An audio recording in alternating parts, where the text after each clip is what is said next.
So the two-state solution in perspective. Well, everyone in this country knows for a certainty a lot of things about Israel. They are unarguable. Everyone knows the contours of the argument about how to bring to an end the Middle East conflict. Everyone knows what the argument's about. The argument is about how the land should be divided up. On one side of this argument are the advocates of the two-state solution.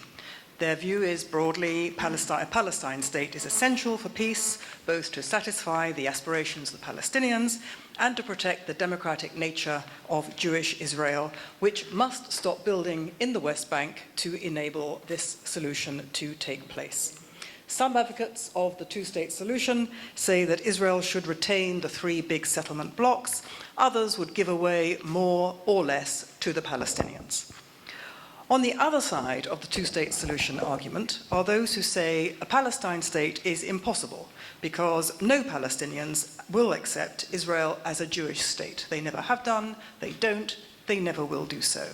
If the IDF, if Israel were to pull out of the West Bank tomorrow, it would become Hamastan or occupied by Islamic State or Iran as soon as Israel pulls out. Others on this side of the argument say it's all part of the Jews' biblical inheritance. Some people who are against the two-state solution argue that Israel should annex Judea and Samaria and that the consequent increase in Israeli Arab citizens would be manageable. Others say this is impossible and that Israel must just muddle through as best as it can. The status quo is unsatisfactory, but there's no alternative. Everyone just has to get on with just living and managing the conflict. The conflict is unending. It must be managed for the indefinite future. That's basically the contours of the argument that we're all familiar with on both sides. And we all know that is what the argument's about, don't we? Well, like so many certainties about Israel, this certainty is wrong because it's based on a totally false premise. I would suggest to you that neither side in this argument about the two-state solution is correct because the entire discussion is starting from the wrong starting point. Both sides in this argument are arguing about the division of the land, the topography of the land, the borders of Israel, what they should be. But the issue, the conflict in the Middle East is not about the division of the land. In my view, it's as beside the point to be arguing now about what the Middle East region should look like in the event of peace, as it would have been to argue in 1938, for example, whether the borders of Czechoslovakia should or should not include the Sudetenland and the Sudeten Germans. The issue then was not where Czechoslovakia's borders should be drawn. The issue there was stopping Hitler's intention to invade Europe. And so it should be with the Arab war against Israel. The conflict is not over how the land should be divided after a peace settlement or where Israel's border should be drawn. The cause of the conflict is not the division of land. It is the murderous aggression of the Arab world against Israel, which it aims to destroy, using the Palestinian Arabs and their descendants as pawns. The issue is actually...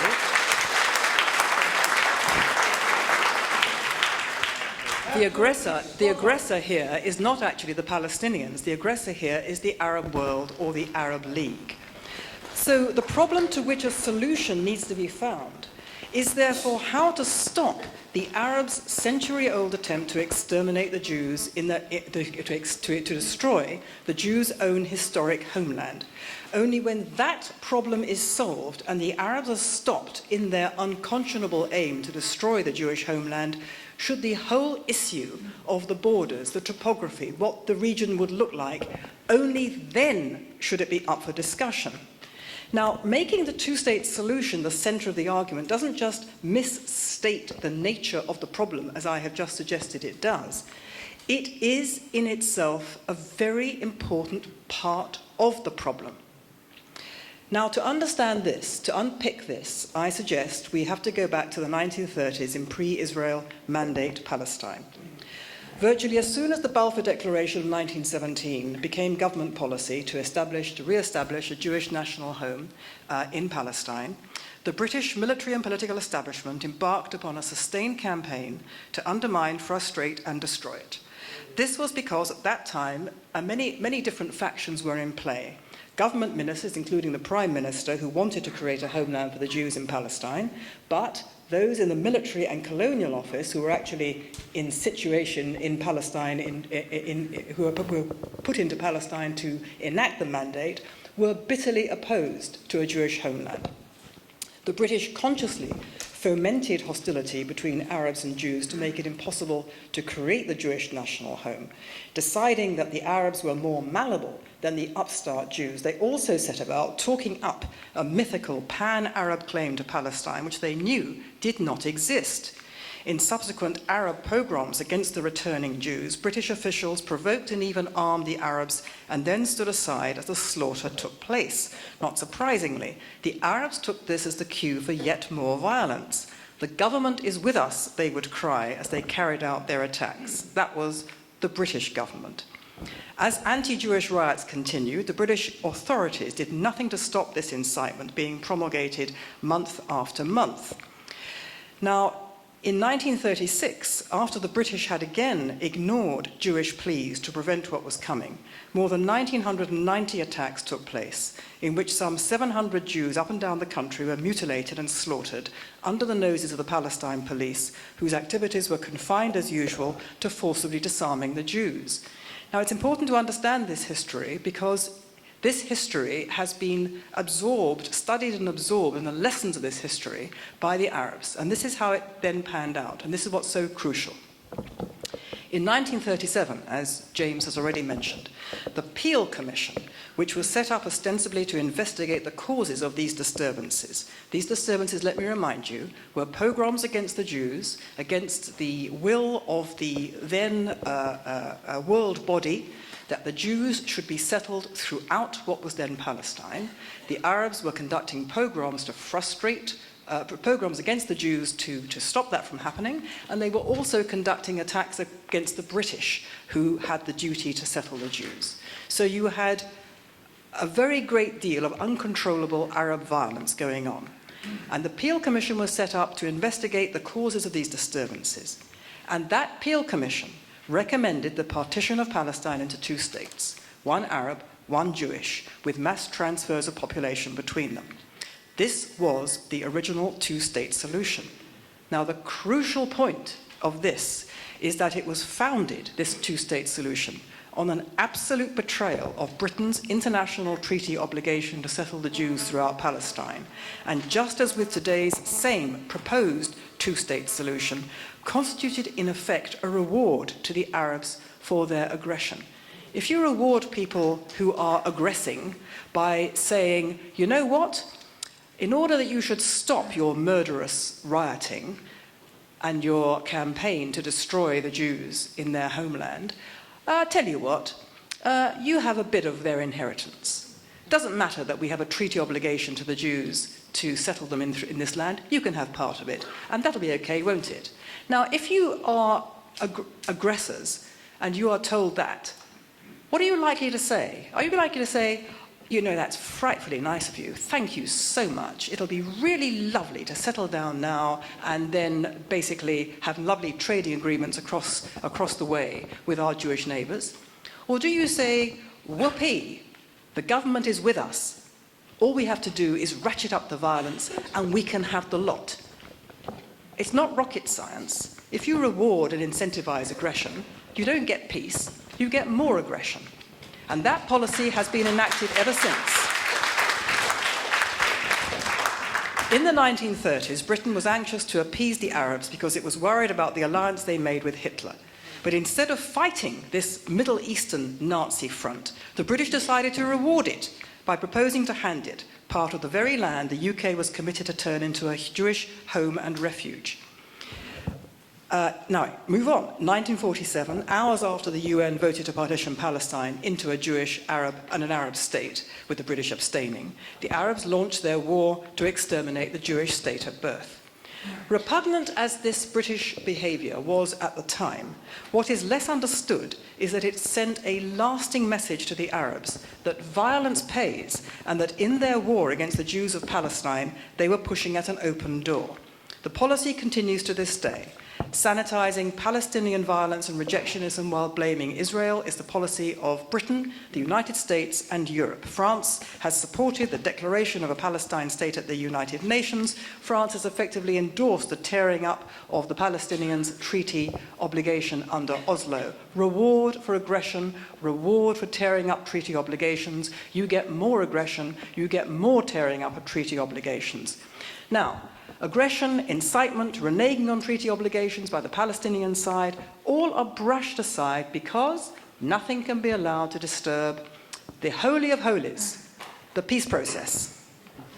Now, the peace process rests on two widespread assumptions which are both profoundly mistaken. The first is that the Middle East conflict is a fight over the distribution of land between two parties with a legitimate claim to that land, and the solution is therefore to divide it into two states between the two parties. That's the first misapprehension. The second misapprehension is that war is always pointless, primitive, and solves nothing. It must therefore be avoided at all costs by conflict resolution, negotiation, and peace processes. Intrinsic to both of these assumptions is the belief that all disputes are negotiable, that all sides have a legitimate case, and that therefore both need to give ground. There can be no such thing as a non-negotiable agenda. There can be no such thing as an aggressor who must be simply defeated because his aims and objectives are unconscionable.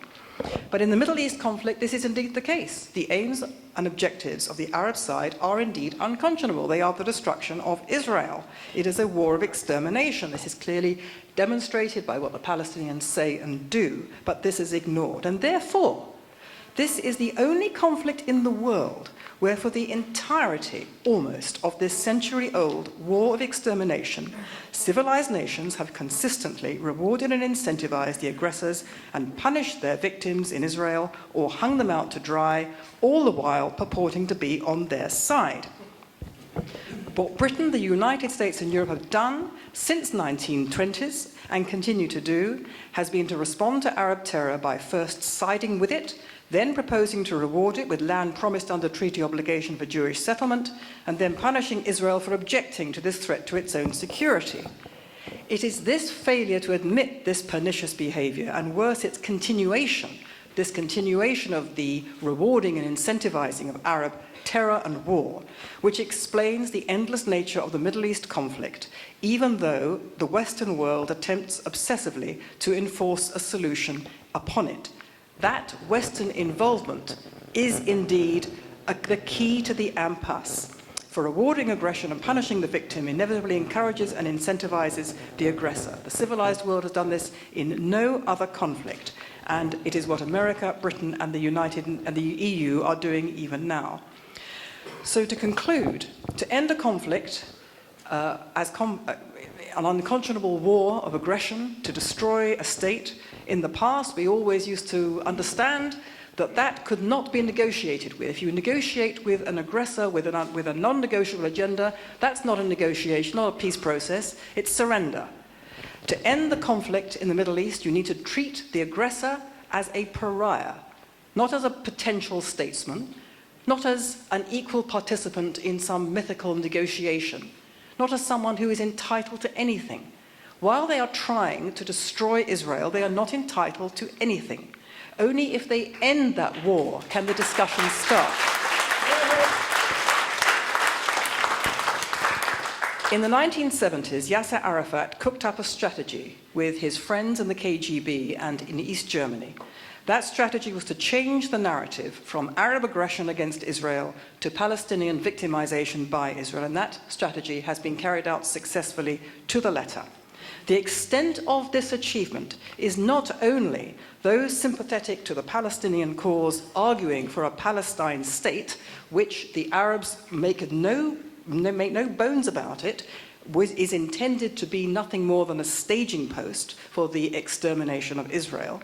Not only have they achieved, in large measure, support for that in the West, but opponents of this so-called two-state solution are being drawn in to argue on this very same issue of land boundaries. Both sides are arguing on the wrong issue. That is why the Middle East conflict has no solution. To get a solution, you've got to define the problem correctly. This is the solution to the wrong problem. For a real solution to the Arab war against Israel, we need a radical strategic shift and to change the narrative altogether. Thank you.